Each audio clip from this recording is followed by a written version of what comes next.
తెలంగాణలో జూబ్లీహిల్స్ ఉప ఎన్నికపై అన్ని పార్టీలు ఫోకస్ పెట్టాయి. ఎలాగైనా ఆ స్థానాన్ని కైవసం చేసుకోవాలని చూస్తున్నాయి. ఈ ఎన్నికను కాంగ్రెస్ పార్టీ ప్రతిష్టాత్మకంగా తీసుకుంది. అందుకే దానిపై మరింత కసరత్తు చేస్తుంది. ఈ మేరకు బీసీ అభ్యర్థిని అక్కడ నిలబెట్టేందుకు ప్రణాళిక సిద్ధం చేసింది. అందుకు అడ్డుగా ఉన్న అజారుద్దీన్కు ఎమ్మెల్సీ పదవి కట్టబెట్టింది. ఇక కాంగ్రెస్ నిలబెట్టబోయే బీసీ అభ్యర్థిపై ఇప్పుడు ఉత్కంఠ నెలకొంది. ప్రధానంగా మాజీ GHMC mayor Bonthu Rammohan, young Congress leader Naveen Yadav పేరును పరిశీలిస్తుంది. ఎవరికి టికెట్ ఇస్తే గెలిచే ఛాన్స్ ఉంది, ఎవరి బలం ఏంటి అని దానిపై పార్టీ కసరత్తు చేస్తుంది.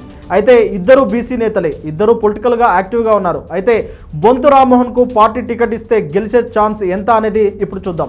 బొంతు రామ్మోహన్ బీఆర్ఎస్ పార్టీ నుంచి కాంగ్రెస్ పార్టీలోకి వచ్చి ఇటు రేవంత్ రెడ్డితో పాటు కేంద్రంలో ఉన్న కీలక నాయకులతో కూడా మంచి సంబంధాలున్నాయి.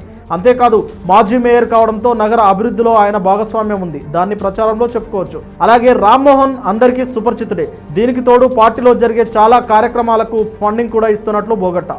కాంగ్రెస్ జాతీయ అధ్యక్షుడు మల్లికార్జున ఖర్గే హైదరాబాద్ వచ్చిన సమయంలో ఎల్బీ స్టేడియంలో జరిగిన బహిరంగ సభకు కూడా రామ్మోహనే పెద్ద ఎత్తున ఖర్చు పెట్టారనే టాక్ ఉంది. కాబట్టి ఆయనకు టికెట్ ఇస్తే పార్టీ ఫండ్తో సంబంధం లేకుండా సొంతంగా ఖర్చు ఎంతైనా పెట్టుకోగలరు. అయితే ఆయన స్థానికుడు కాకపోవడంతో లోకల్గా ఉన్న ఓటర్లను ప్రభావితం చేయకపోవచ్చు అనే అనుమానాలు ఉన్నాయి. ఆ తర్వాత ప్రధానంగా నవీన్ యాదవ్ పేరు వినిపిస్తుంది. నవీన్ యాదవ్ జూబ్లీహిల్స్ ఏరియాలోనే పుట్టి పెరగడం, స్థానిక సమస్యల మీద గత కొంతకాలంగా పోరాటం చేయడం, అందులోనూ జూబ్లీహిల్స్ నియోజకవర్గంలో ఉన్న బోరబండ, షేక్పేట, ఫిల్మ్నగర్, రేహమత్ నగర్, కృష్ణానగర్ లాంటి ఏరియాల్లో ఉన్న ప్రజలకు సుపరిచితుడు.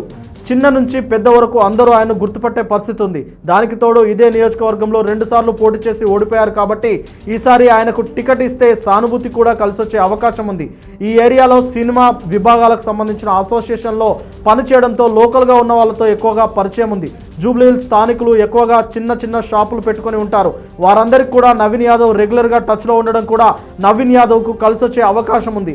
అంతేకాకుండా లోకల్గా ఉన్న నాయకుడు అయితే తమ సమస్యలు సులువుగా చెప్పుకోవచ్చు అనే ఆలోచనలో స్థానికుల్లో ఉంటుంది. అయితే జూబ్లీహిల్స్ పెద్ద నియోజకవర్గం కావడంతో డబ్బులు భారీగా కావాలి. పార్టీ ఎంతవరకు సపోర్ట్ చేస్తుంది, నవీన్ యాదవ్ ఎంతవరకు ఖర్చు చేస్తారు అనేది ఇక్కడ కీలకంగా మారింది. జూబ్లీహిల్స్లో మొత్తం 1,60,000 ఓట్లు ఉన్నాయి. అందులో దాదాపు పేద మధ్యతరగతి ఎస్సీ ఎస్టీ ఓట్లు ఎక్కువగా ఉంటాయి. గత ఎన్నికల పోలింగ్ను పరిశీలిస్తే బీఆర్ఎస్ పార్టీ అభ్యర్థికి 68,979 ఓట్లు వచ్చాయి. కాంగ్రెస్ అభ్యర్థి అజారుద్దీన్కు 52,975 ఓట్లు వచ్చాయి. స్వతంత్ర అభ్యర్థిగా పోటీ చేసిన నవీన్ యాదవ్కు 18,817 ఓట్లు వచ్చాయి. దీంతో కాంగ్రెస్ పార్టీ నవీన్ యాదవ్కు స్థానికంగా ఉన్న వ్యక్తిగత ఇమేజ్ ను వాడుకోవాలని చూసే అవకాశం ఉంది. అంటే నవీన్ యాదవ్ ఇమేజ్ కి తోడు కాంగ్రెస్ ఓట్ బ్యాంక్ చూసుకున్న క్లియర్ మెజార్టీ కనిపిస్తుంది. బీఆర్ఎస్ సెంటిమెంట్ కు తోడు ప్రభుత్వ వ్యతిరేక ఓటు మాగంటి సునీతకు కలిసి రావచ్చు. కానీ బీజేపీ అభ్యర్థిగా లంకల దీపక్ రెడ్డి కూడా బరిలో నిలుస్తారని టాక్ వినిపిస్తుంది. ఈ ఉప ఎన్నిక కాంగ్రెస్ వర్సెస్ బీజేపీగానే ఉన్న దీపక్ రెడ్డి సైతం బీజేపీ ఓట్ బ్యాంక్ తో పాటు ప్రభుత్వ వ్యతిరేక ఓటును చీల్చే అవకాశం ఉంది.